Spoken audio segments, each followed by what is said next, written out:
Good morning. Good morning. Thank you. All right. Thank you. Good morning. So nice to see you. So nice to see so many friends here. I have the honor of introducing the lecture and our speaker. So the Peter F. Secchia Lecture is a lecture series that brings together scientists, physicians, students, residents, and community. It's all about how can we make a difference in the world. It was funded in 2023 by our amazing Secchia family. God bless Joan Secchia, if we can have such a special person. But its origins started here. This is from the Beauchamp family archive of messages from Peter Secchia. And I want to take you through it a little bit if I could. So first you'll see green and white. Peter was a consummate Spartan, unquestionably so. Then what you'll see is all caps and exclamation points. The man did not lack a sense of urgency when it came to things that mattered. And this really mattered to him. You'll see some arrows and some circles and some feedback. The document was one I sent him. This came back within 24 hours. It says the bureaucracy is at it again. That was me making a change, but just with clarity, because what Peter was so good at was how do you cut through tape that shouldn't be there to get important things done. It was really a gift, and it was a gift to be able to work side by side with him. And then finally you see cooperation, collaboration, and coordination. And that was really his mantra, is this better together. People trusted him. He knew how to get things done. And you can see his legacy across the community and Joan's legacy across the community. It's a beautiful thing. And as we sit in the Secchia Center, there's no better physical representation of people coming together to do something that mattered, that echoed. So thank you so much again. So much. And it couldn't be more appropriate that our speaker is the 22nd president of Peters, Michigan State University, Kevin Guskiewicz. Peter cared deeply about sports, about athletes, about protecting athletes, and about diseases that affected the brain. So how cool is it, if cool is the right word, I think it is, to have a neuroscientist, a world-renowned neuroscientist, whose scholarship is concussions.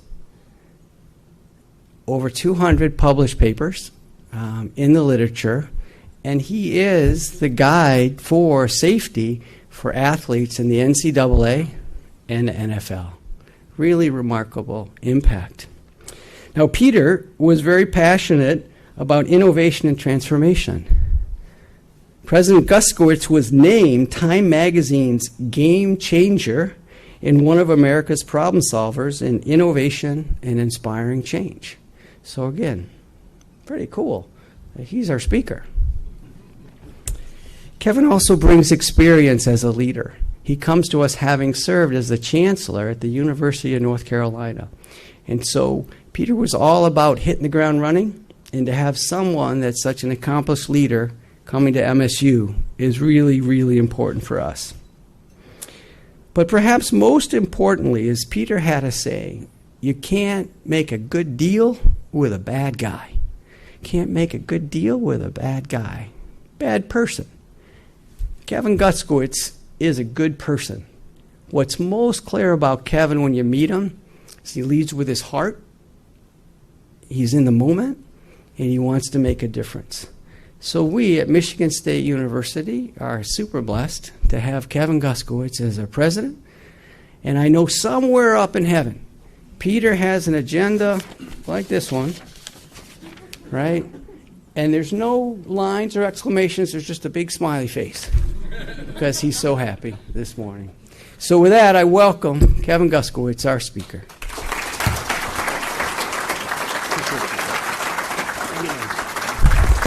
Let me just, I want you to step over here with me for a minute, though, because while I have not known Dr. Beauchamp for long, I think I know many of you have, and you know the lasting impact that he will have on this community.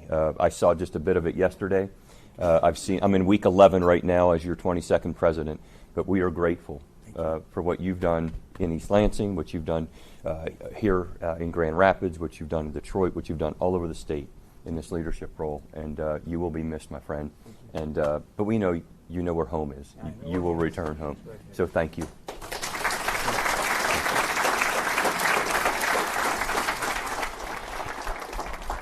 So it is an honor and a privilege, and is the mic working? Can you hear me okay in the back? Okay, great. Honor and a privilege to be here to deliver the Peter F. Secchia Lecture. And Joan, thank you so much. A wonderful evening last night with you and friends. And so I know that, as Dr. Beauchamp said, this lecture is for physicians, scientists, the general public. And so I know I have some folks that love neuroradiology. That's in next week's lecture. You're not going to see much in that. I know there's people that want to, where we're going to do some testing with, blood testing and try to find biomarkers for, for disease and neurodegenerative disease, and that's for the lecture the following week. Today, I want to just sort of highlight the way in which this topic that I became passionate about back in the early, around 1990, 92, and so, but I thought I'd start with this, and I have studied MSU Shadows, our alma mater, and I know Peter probably could sing every verse of it, but this is my favorite one, and I thought it was very fitting. When from these scenes we wander and twilight shadows fade, our memory still will linger where light and shadows played. And I like it because I think it has multiple meanings. You can interpret this however you would like to interpret it. I've read it a few times when I've said it. It's the way to honor the memory of someone like a Peter Secchia and the lasting effects that he has had on Michigan State University and this community. I've read it times when I've thought that it speaks to curiosity, which is so important for students. I talk often about our students remaining curious, and if you remain curious, you're going to become a leader and go on to do great things. And so you can interpret it however you'd like, but I thought it very fitting today to just, and I promise you I won't sing the alma mater.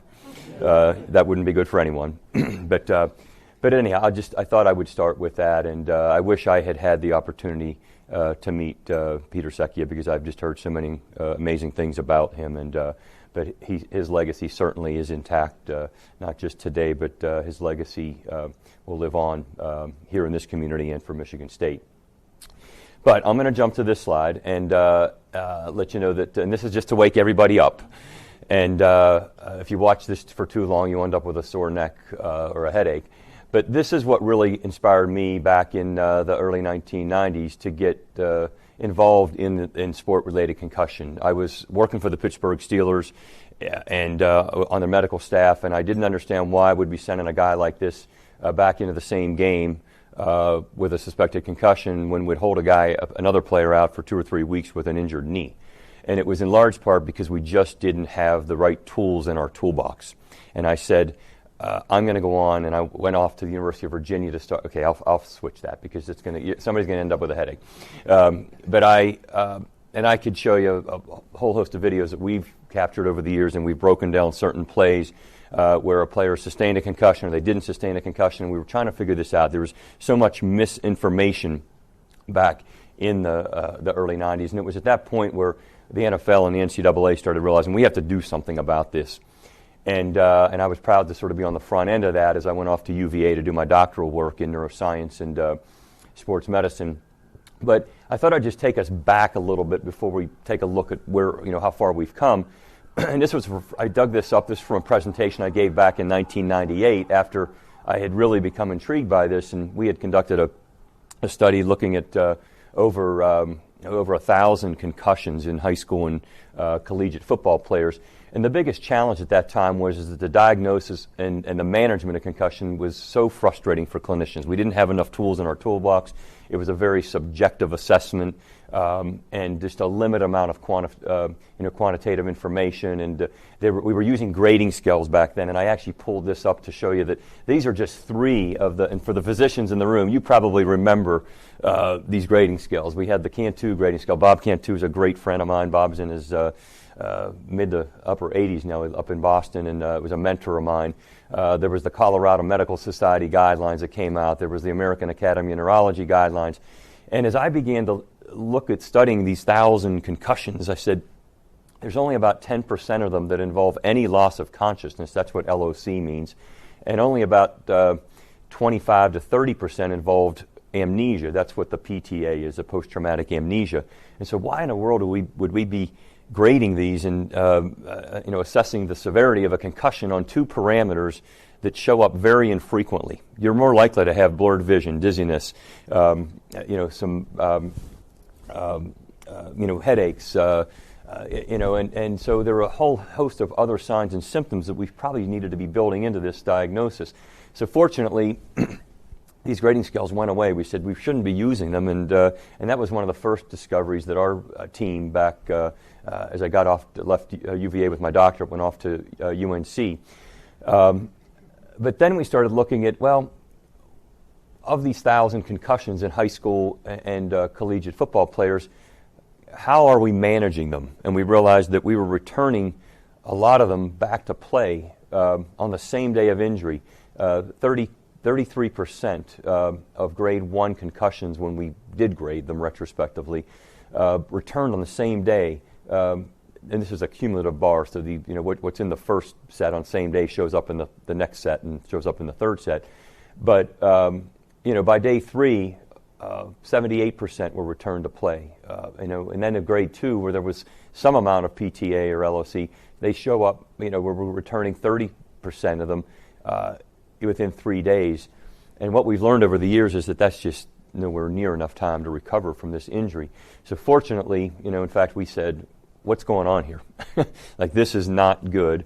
We've got to do something about this, and we need more tools in the toolbox so that we can be evaluating those players at day 3, at day 5, at day 7, at day 10 to be sure that they are, in fact, ready to go back to play. So again, this was a publication from back in, like I said, 2000. I went way back.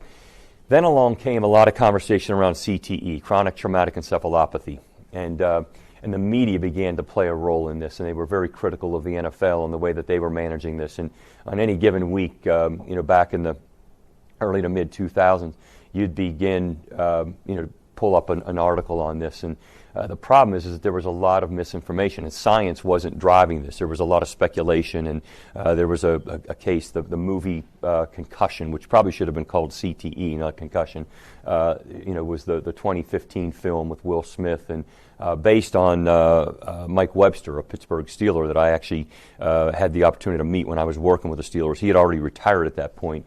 But that was the movie that really sort of got people talking more about this. And there was a lot of sort of research, lack of research, but the people trying to connect the dots, saying that CTE was causing suicide, that repetitive concussions was causing CTE. But there was really no science, because you cannot identify chronic traumatic encephalopathy in vivo. It's done post-mortem by doing stains of brain samples to find the way in which the tauopathy developed, or the tau was binding to certain regions of the brain.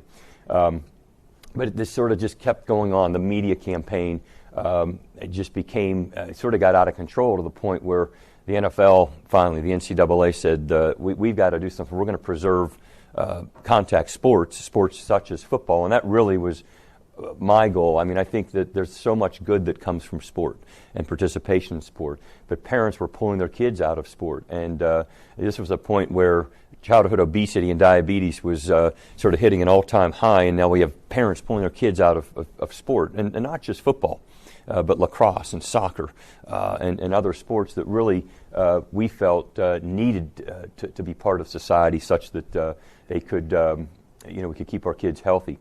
So then the science started to to finally, there was enough data, and we began publishing papers looking at what are the true risks of mild cognitive impairment, which is a sort of the precursor to Alzheimer's disease or chronic neurodegenerative disease, and began to find some interesting things, despite what the media was suggesting in some of these groups that were saying that there's a cause and effect relationship between concussion and repetitive concussion and this later life neurodegenerative disease. The data just really didn't support it. What the findings were showing is that the risk of neurodegenerative disease is unclear, and many scientists saying unlikely. The association between trauma and pathology later is unclear.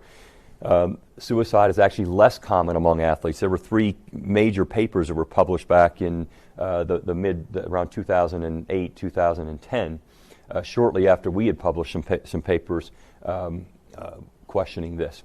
So the science finally began to sort of take the lead in all of this, but there were still these concerns and issues about the cumulative risks of a concussion in youth, and should kids be playing contact sports or collision sports. And Kim, I put the hockey one there for you.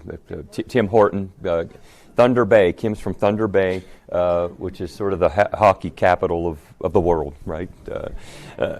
But I apologize to Lions fans. How in the world I put that Green Bay Packers thing up there? I think that was not a Packers helmet. That's some town, I think, called Gateway, right outside of Detroit, I think. No. But at any rate, this is the slide that I like to talk from, because we developed this over several years of our research, that if there's to be a solution, it's going to be multifactorial. This can't be a one-stop shop of being able to diagnose this. And so what our research team did, along with 4 or 5 other groups around the country, and let me just say I'm really proud that we're doing great work here in the Department of Kinesiology and Human Medicine and others trying to solve these problems around concussion, some of the work that's being led by Tracy Kavassin and members of her team. But we needed to put better tools in the toolbox, so we had a number of studies that identified that a symptom checklist, something as simple as a 22-item symptom checklist, is a whole lot better than using those old grading scales. Neurocognitive function. So we began to develop, went beyond the paper pencil neurocognitive testing to developing computerized neurotests that became more efficient for athletic trainers and team physicians to be able to do baseline screenings on, so that we knew where the athlete was prior to their concussion. We kept that on record so that if they had a suspected concussion, we had something to benchmark it against. My early work at UVA, in fact, my dissertation, developed the first balance test, sideline balance test for concussion, because it used to be that we'd do the old Romberg test, where we'd ask the athlete to stand there with their hands on their hip, one foot, and you try to determine if they were swaying very much. But what one clinician thought was a lot of sway, another would say, he looks fine, there's not much sway. But we quantified it by developing the balance error scoring system back in around 2001, 2002. And more recently, we've been developing vision tests. So you put all these together, and I said managing concussions like piecing together a puzzle. The more puzzle pieces you have in, you get a more clear picture of the situation. So at any rate, that was some of the early work. And then we moved along to begin to do some work around neuroimaging. We began thinking that functional MRI there may be a utility for functional MRI. We then started looking at diffusion tensor imaging. I didn't put a lot of this in because I was afraid Dr. Beauchamp would ask me some tough questions, because this is sort of his area of expertise. But diffusion tensor imaging really has not lived up to what we had hoped that it might do, where it shows sort of the breakdown of the white matter of the neural tracts. But we're staying the course on. That's why I have question marks up there, because the jury's still out on that. And then we began thinking about other ways to, if once somebody's had a concussion, are there ways to treat it? Rest versus active rehab. We have a few papers that came out in the last year, and 2 more to come, looking at active rehab. It used to be that we said rest is best. Put them in bed, put them in a dark room, let them go for 3 or 4 days, and everything will be fine. We actually learned a little bit from our orthopedic surgeons on this one, and those that manage musculoskeletal injury. The worst thing you can do is just shut it down entirely. That some activity actually, for increasing blood flow, actually promotes healing of the brain tissue just as it does for musculoskeletal injury. So, but you have to be careful with how you do it. Pharmacotherapy, haven't found much in that space. Omega-3 fatty acids was proposed probably 15 years ago as a way to manage concussion, but again, the efficacy of it just has never truly been proven. And then there was some studies on hyperbaric oxygen treatments. A lot of question marks there, and I hope that at some point, we can remove the question marks and put an exclamation point and say, we got it, we figured this out. So for those of you in the room that want to study this, there's still a lot more to do in this space. Trust me, there's a lot more to do. The first grant that was awarded in sport-related concussion was actually back around 1995, 96, and think about that. A lot have been granted since that time. And then on the left side, and I'll say a little bit more about these with a few slides, but we became interested in, if you want to get on the left-hand side of this, because everything over here is what happens after you've had one. Let's get on the left-hand side of it and see if we can't try to prevent concussion. That's ideally where we want to be. And so we began doing a lot of work looking at the biomechanics of it, putting sensors in helmets and mouth guards and on the back of the skull to measure impacts and see if we can't learn to see, is there a better helmet type. The problem is that helmets, everybody says, we got a concussion-proof helmet. There's got to be a concussion-proof helmet. And what I've said is that the material, and I hope somebody in this room here, one of you young scientists will prove me wrong someday, but the material that you need to prevent concussions for a helmet and to prevent skull fractures, which helmets currently do a very good job of, the material is called inobtainium. Okay? Get it? Inobtainium. But I hope you can prove me wrong. There's got to be someday there will be a material that can absorb the energy that prevents skull fractures and prevents the sloshing of the brain inside the cranial cavity, which sits inside the helmet. And that's the problem. It's the shearing of those neurons when the brain rapidly accelerates and decelerates. No material can do both of those. And so helmets do a great job of doing exactly what they're designed to do, and that is to prevent skull fractures. But we began to look at, are there ways to change rules and modify behavior in athletes and do things where they can remove their head from leading with the head and prevent concussion. And then a couple of my colleagues are doing some great work in education and prevention. So again, this is, to me, the most important slide that I've got, and I've been talking from this slide for several years, and we keep adjusting it as we learn a little bit more. But concussions aren't going away anytime soon. I'm just going to...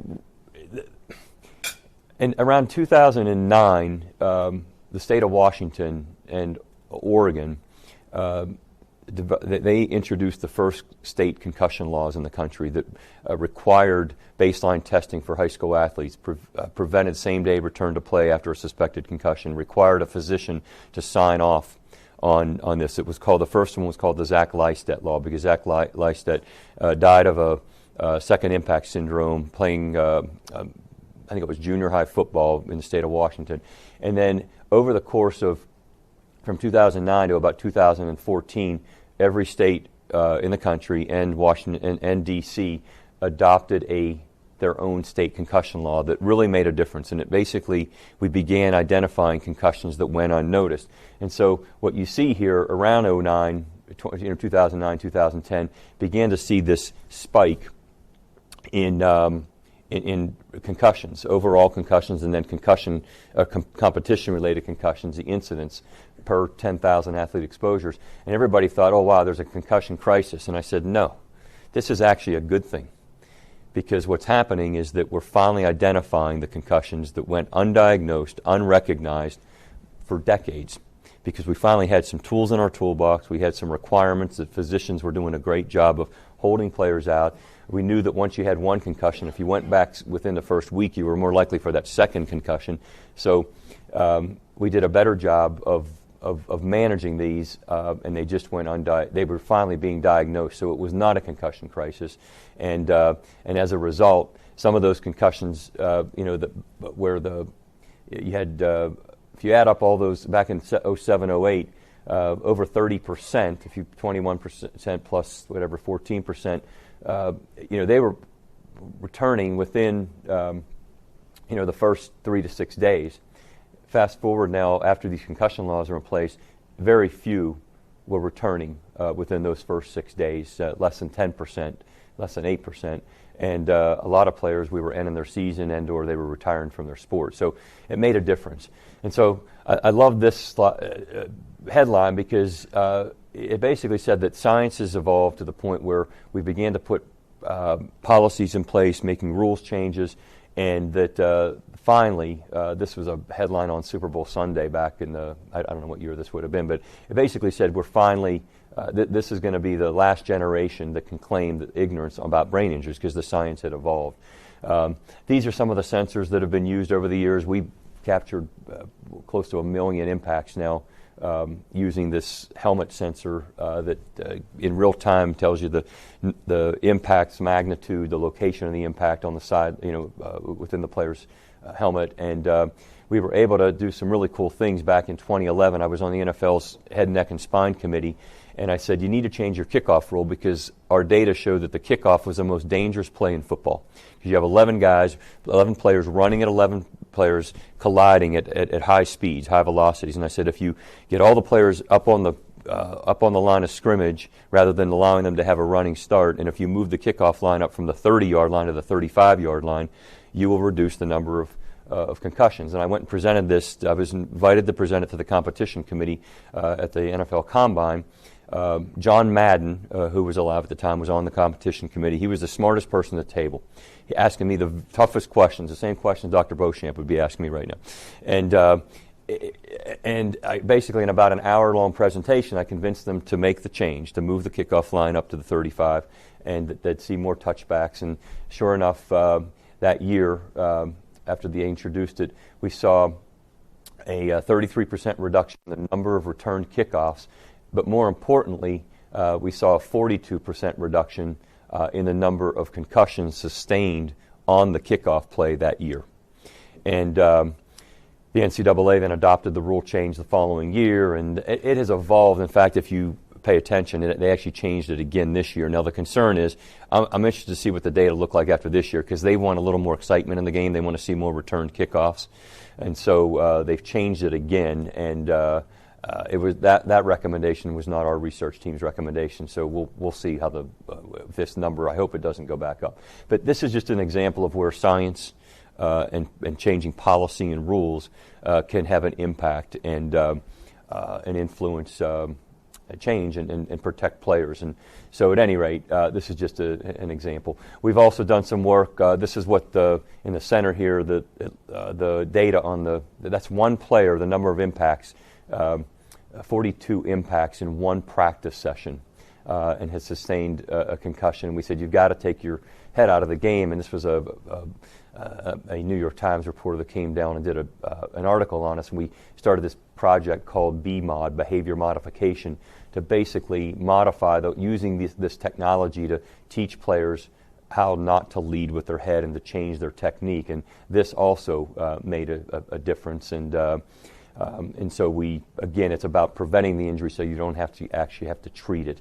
And then again, over time, we've published a number of papers on this that are beginning to, again, validate the need for a multi-pronged approach to assessing concussion and tracking recovery over time. We're part of this CARE consortium that's funded by the Department of Defense and the NCAA. And so the science is finally evolving. So I took you from 1998 to 2000 to 2021, and we've got another dozen papers that have come out in the last 3 years since that time. But safe to say, we're headed in the right direction, and proud that we're doing important work in this space here at Michigan State. And so the last slide here, last two slides, I think. Is that what I love about this is that early NCAA study that I had shown you that we were working on back in 98 through 2001 showed that we were returning players. The average time to return to play was about 6.7 days on average.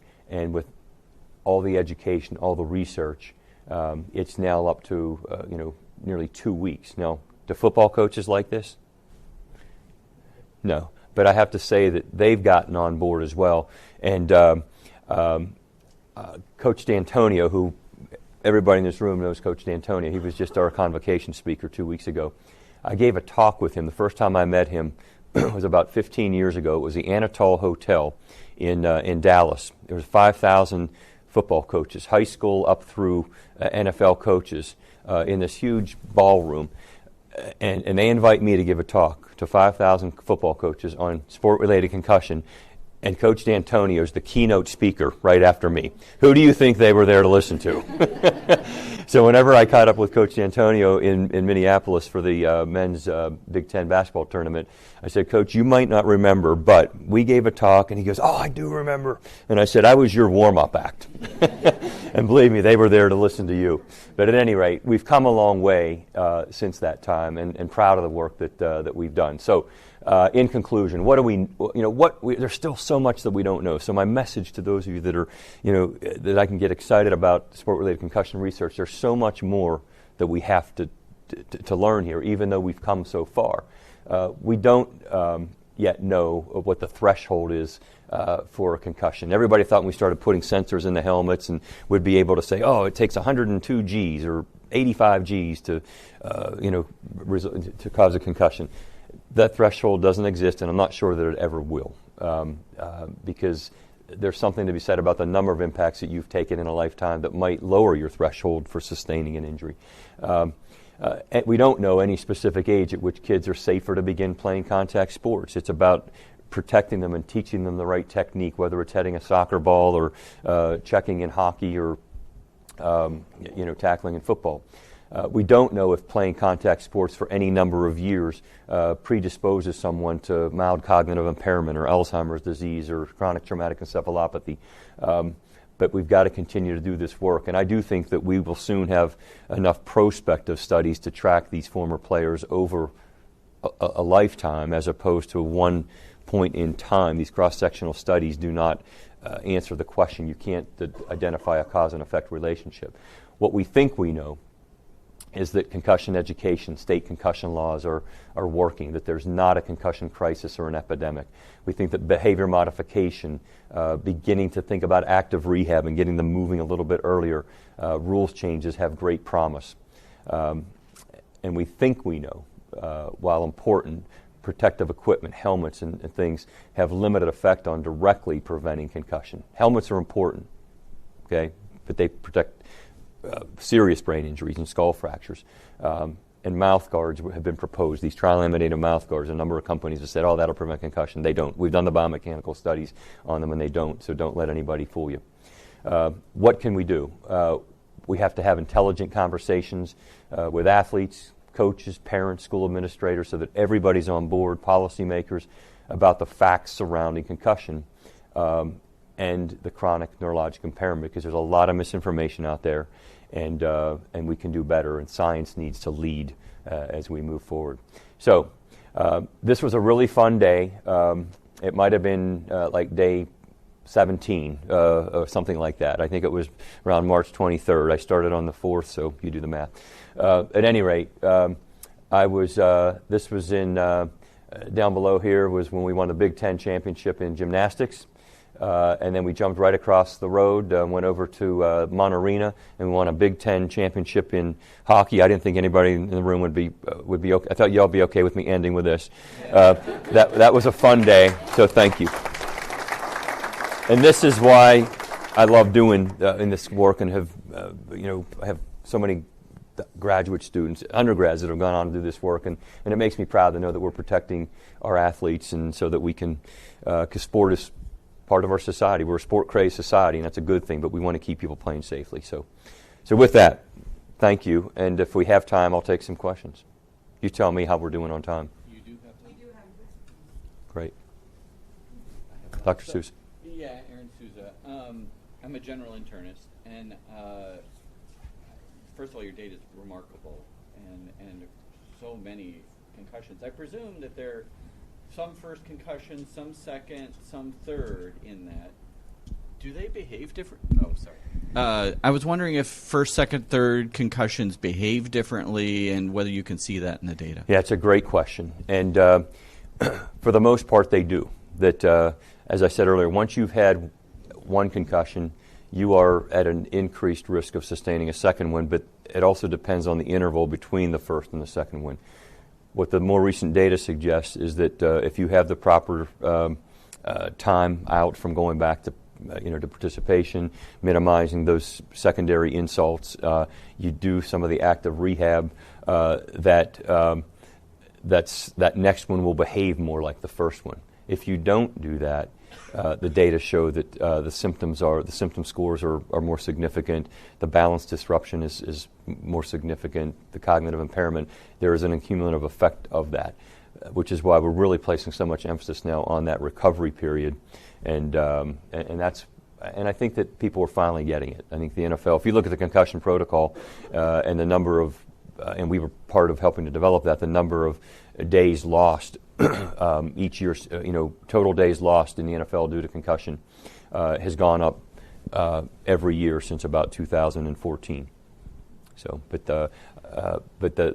in general, the repeated ones they do respond a little bit differently. Other questions? Do you think the NFL's recent decision to allow guardian caps during gameplay will have any reason? Yeah, great question. So the question is about the guardian cap. So you may have seen these pads that they put over the outside of the shell of the helmet, not for not to play in, but to practice in. And the NFL is now allowing these. I don't believe they're not required. I think it's a choice. Yeah, I think it's a choice by the team whether they want to use them or not. I was out at spring practice here, and we had some of our players wearing them. And the idea is that during non-competition, whenever you are having a contact practice, that those guardian caps can protect and absorb some of the energy. And I think that the jury's still out on it. If you look at data that suggests that you can reduce the threshold for sustaining a concussion with more subconcussive impacts over time, theory would suggest that they should help. There haven't been great biomechanical studies though on the guardian cap. I have not been a big proponent of them over the years, but they have been refining them, and there may be something there now. So we'll see. They really need better data. So. I was in family practice back when they had the multiple. I was in family practice back when they had the multiple grading systems, and like you said, it was really confusing, not really helpful, and it questioned how good those were. Is there one or two scoring systems now that's commonly used that everybody can get behind? Yeah, I think it goes to, it's a great question. I think it goes to that slide, the concussion solution, the grading systems and scales that incorporate more than just loss of consciousness and post-traumatic amnesia, that involves balance testing, some form of neurocognitive testing, some vision testing, so that you can piece that all together. And there are some systems like that use it, but they don't place as much emphasis on loss of consciousness and post-traumatic amnesia. And the new guidelines, every 4 years we get together for what's called the Concussion in Sport group, and it's an international consortium of researchers and clinicians. And the last one came out in November of 2023, and so just within the last 8 months or so, and it walks you through that. So you might want to look at that. It's published in the British Journal of Sports Medicine. So, yeah. Thank you for your presentation, and thank you for promoting changing the policies. My daughter played lacrosse in high school, and in comparison to men lacrosse, they don't wear helmets, and they have very strict rules about concussions. My question is regarding biomarkers, biofluid, especially in plasma. We tried to develop here a project with the trauma unit having as a control peripheral trauma, and it was unsuccessful. But what would you say will be the challenge to identify specific biomarkers and to not for diagnosis but also for prognosis of concussion? Yeah, another great question. And there was just the University of Pittsburgh, just within the last 3 or 4 weeks, published a paper claiming that they may have identified a blood biomarker for detecting concussion. And as you well know, there are a number of different markers that you can look for. And I think the biggest challenge there, because we began looking at this probably 15 years ago, is that there are a lot of them are inflammatory biomarkers, and so there's a lot of reasons that you can have inflammation, and so they haven't been able to identify the best one. I'm curious, is there a particular one that you are looking at, NFL, or they? No, we wanted to use, because of that, we wanted to use peripheral trauma as a control, to differentiate and to use it as a control for inflammation markers. Yeah. Because usually the trauma unit, they're gonna get into an accident, and Yep. they have a compound, very compressed trauma that have peripheral but also concussion. So we want to have as a control peripheral trauma without concussion. Although that is, it could be a subconcussion. It has some problems there in terms of the sensitivity, but at least you can rule out and actually subtract those that are coming from the peripheral trauma to those that are specific to Yep. to To the brain. injury. Yeah, no, that's the challenge, and because everything travels through the blood, and but we'll get there someday. Like I said, we got to stay the course on it. But I'm glad that we're doing some work in this area. So great. Thank you very much for a great presentation. Impressive preventative measures and reduction. My background is in psychiatry and neuroscience, and I was wondering about any data on rates of depression and PTSD, and related to that, how much the literature in like TBI in the military, in traumatic brain injury, inform, and vice versa, the literature in sports medicine can inform the military? Yeah. So we published 2 papers back in one in 2005, one in 2007, that with this database of 3,600 former NFL players, and we looked at the later life incidence of depression and mild cognitive impairment, and found an increased risk of being diagnosed with depression once you've had 3 or more concussions during your playing career, and found likewise an increased risk of mild cognitive impairment once you've had 3 or more, and then we now have a database of former military veterans, those that sustained a lot of blast-like type injuries back in the early to mid 1990s, and looking at them now 30 years out, and we're finding a lot of similarities to the factor there that you've got, though, is the PTSD. With the military group, you have to factor in the PTSD, and what is the intersection of the brain trauma with PTSD in developing depression, and then once you've got depression, you're at an increased risk. There are a number of papers showing that you're on that slippery slope for cognitive impairment, and so these prospective studies are really important. And it's why the military is funding a lot of this work with the NCAA, because there's so many parallels to the work with our athletes. But I'm glad you're doing this work. It's really important. The Center for the Study of Retired Athletes that we are moving here to Michigan State will provide that database and a very rich, robust database of these former athletes that we'll be able to take a deeper dive on and get some of them here for more prospective study. So thank you. Yeah. I'm curious about, we find that students these days, you can't find a student without a smartphone, and if there are specific applications that can be leveraged to quantify concussions, doing this testing in a way that you can aggregate all that data to say, of all these people who score one score versus another, here's the outcomes. I would think that would be a great way to track and manage that data. No, there are a number of concussion apps that have been developed that where the physician, athletic trainer will ask the that concussed athlete to 3 times a day to go through a symptom checklist and some questions around it that is fed right back to the physician. So they're out there now, and you're right, everybody has one of these things.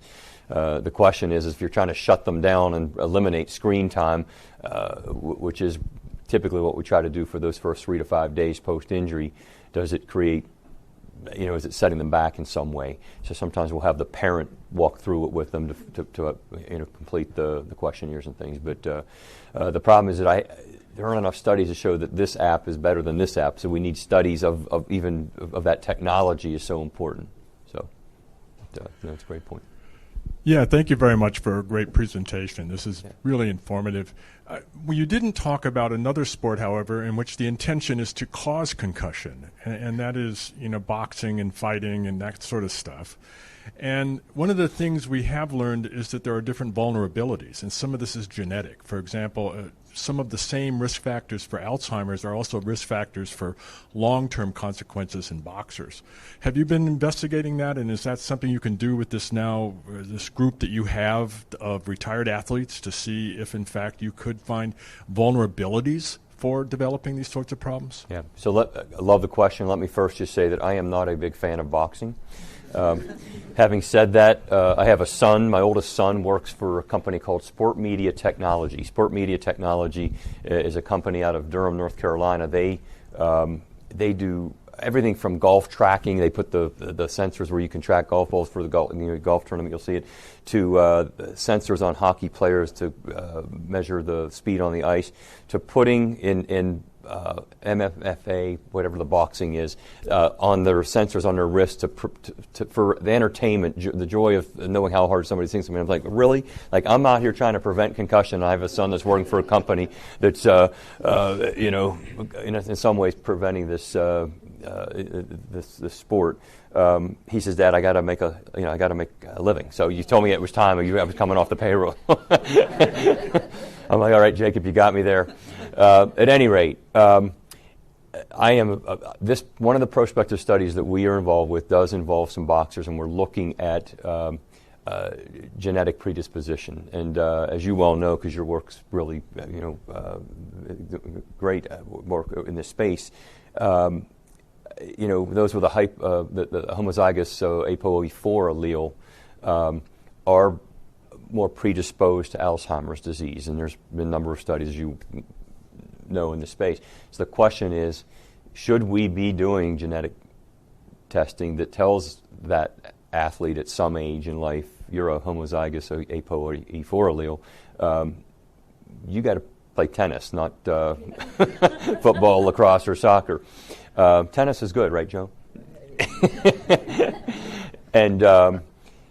But as you well know, there's a lot of sort of the bioethical debates around genetic testing.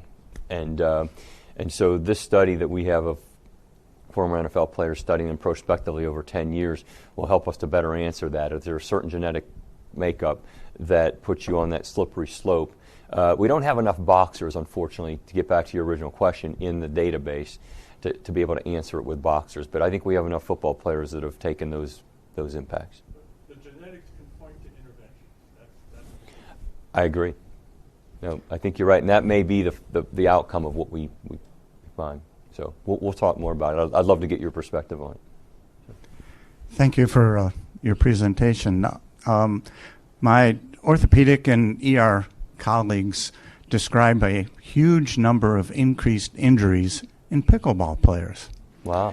And probably a lot of people in this room have played pickleball. And I've seen a number of people go down with head injuries and get up and keep on playing. And I'm curious, are there any studies? I'd love to get some of our medical students involved, pulling out records from ERs and ortho offices to see if that's the case. That's some aggressive, competitive pickleball, I will say. They don't play. That's not how they play pickleball in North Carolina. Amy and I love pickleball. We want to play here, but do you have to wear a helmet when you play here? No, I don't know of any studies, but I just love the fact that pickleball is getting people out there of all ages. My guess is that the older we get, we begin to develop some some balance and motor, challenges that as you're running up to the net or running backwards to get that lob shot, you probably are at risk. But I can see it happen, possibility. But we have not. There are no studies to my knowledge on it. But I think probably making sure that these pickleball leagues that they give the short course on concussion management. That if you do have a fall, here are the concussion first aid tips. So, but no, thanks for bringing that up. I'm intrigued by that. Over here. Yeah. Can you talk at all about natural turf versus artificial turf, if that has any effect? And then would going to like rugby rules without a helmet make any difference? Yeah, so two great questions. There are studies suggesting that some of the field turfs, the newer field turfs, synthetic turfs, are actually better at absorbing that impact, especially with different weather conditions. I mean, as it gets cold in Michigan in November, December, January, and the hard surface with a head to ground contact, where the field turf actually is more forgiving. And so there are some studies on that. However, some of those same studies suggest that those athletes are more at risk for orthopedic injuries, ACL injuries and non-contact ACL injuries. What was the second part? Rugby. See, I've had 3 concussions. Rugby. So what's interesting in rugby is that because they don't wear helmets, they're smarter than football players. They don't lead with their head. And so there are, if you look at the data on rugby, there's a higher incidence of more serious neck and head injuries. So you'll see neck fractures, you'll see occasional skull fractures, you'll see some brain bleeds because the rare occasions that they do lead, they don't have the helmet to protect them in the way that you otherwise would. But they are, generally speaking, better at keeping their head out of contact. The helmets created a false sense of security for football players for years. The better the helmets have gotten, the more we've seen them leading with it. It's why I told Roger Goodell, and Roger Goodell's a good friend, and I told him it was a conference in Chicago back in 2007, and I said, Roger, you've got to get this under control. He had a committee at that time that was they were leading them down a terrible path of trying to defend why they didn't need to change the rules in football. And I said, this is sort of it's going to come back to bite you. There's a train wreck that's about to happen. And fortunately, in 2010, they got rid of the old concussion committee. They brought scientists in, and actually that was a game changer, no pun intended. But I think safety sport will be his legacy. But a lot of the rules, and you've heard a lot of the criticism. Oh, all these rules, they've just softened the game of football. It's not the game I loved watching, as a kid. It's not the rough and. But I'm not. Would it have survived if he didn't? Yeah, probably, but it was going to be lawsuit after lawsuit after lawsuit, and that's why I like that one slide. That because of Roger Goodell and the committee's changes, this latest generation of NFL players can't claim ignorance about concussion management. They have to do their part, and while we've got better tools, you can still miss it. Part of it is the athlete being honest with you. So I went off on a little bit of a tangent there, but I think I answered your 2 questions. We're good. Great. Yeah, I just want to thank Professor Guskiewicz again. Thank you so much. Thank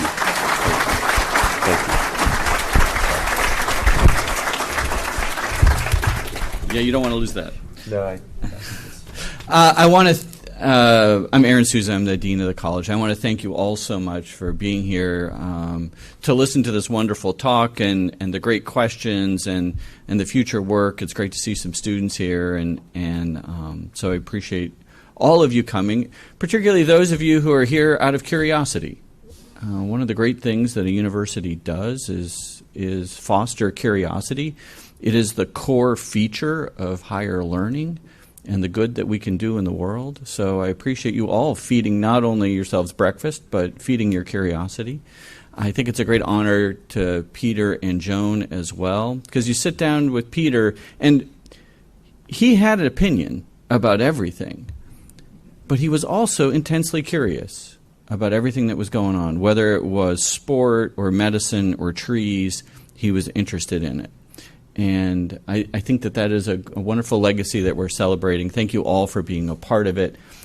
Thank you, Professor. It was great to have you here. And I hope you all have a great day. Thanks so much.